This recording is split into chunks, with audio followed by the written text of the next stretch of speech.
Belakangan ini ramai narasi tentang Indonesia yang digadang-gadang akan mencapai masa keemasannya di tahun 2045. Tetapi, banyak tantangan yang harus bangsa Indonesia hadapi. SDM yang rendah, pendidikan yang masih banyak diabaikan, kemiskinan moral, serta berkurangnya adab dan etika di kalangan muda, hingga bencana yang diakibatkan oleh pemanasan global dan ulah perindustrian ilegal, mewarnai perjuangan kita sebagai bangsa Indonesia. Akankah Indonesia Rayaku terwujud?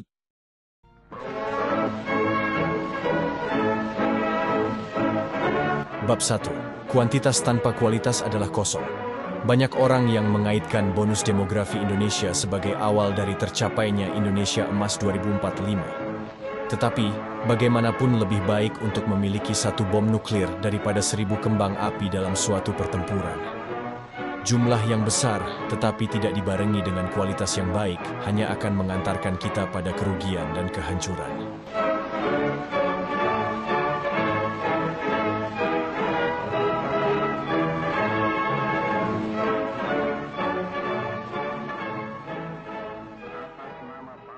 Tak ada salahnya berharap tentang sesuatu, tetapi kita harus tetap melihat kepada realita hari ini. Di mana? Banyak rakyat Indonesia yang belum memiliki mindset akan kemajuan. Dapat dilihat melalui hal yang trending di sosial media, seringkali adalah hal-hal bodoh, yang tidak berkualitas dan tidak menunjukkan kemajuan intelektual. Kemajuan negara tidak hanya bergantung kepada siapa presidennya, tetapi bergantung kepada bagaimana warga negara bekerja, dan memandang kemajuan bersama adalah hal yang penting dan layak untuk diperjuangkan. Indonesia Emas 2045 akan sangat sulit terwujud jika para pejabat merampok uang rakyatnya, rakyat malas bekerja, agamawan saling menghujat, siswa membuli temanya, influencer menebar kebodohan, guru tidak tegas terhadap siswa-siswanya, dan siswa lebih menyukai tontonan porno dibanding pelajaran keterampilan.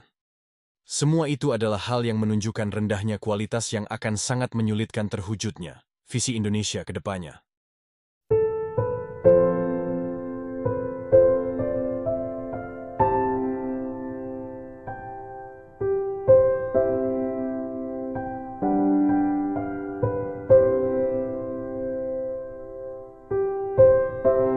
Pendidikan sangat menentukan arah masa depan.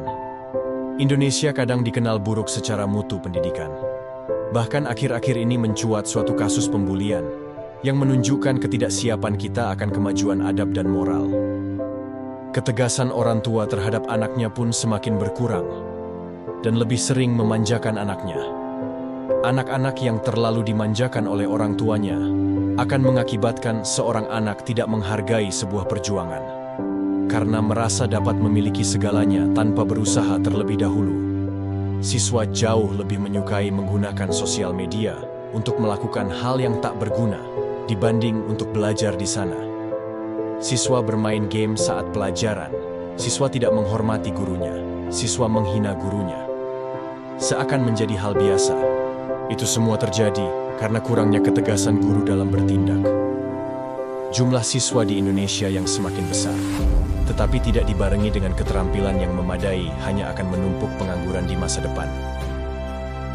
Bonus demografi akan berubah menjadi beban demografi, dan menjadi semakin sulit untuk menjadi lebih baik.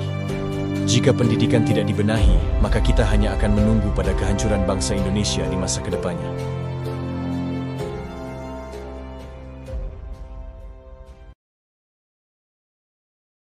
Perjuangan kita masih sangat panjang.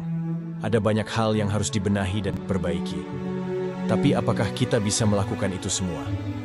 Optimisme memang sangat penting, tetapi melihat realita lebih penting. Indonesia mungkin masih sangat sulit untuk menjadi Indonesia yang kita impikan, tapi mungkin masih banyak hal yang bisa kita lakukan. Membuat konten edukasi, membuang sampah pada tempatnya, berbagi ilmu bersama, adalah hal kecil yang dapat kita lakukan untuk Indonesia yang lebih baik.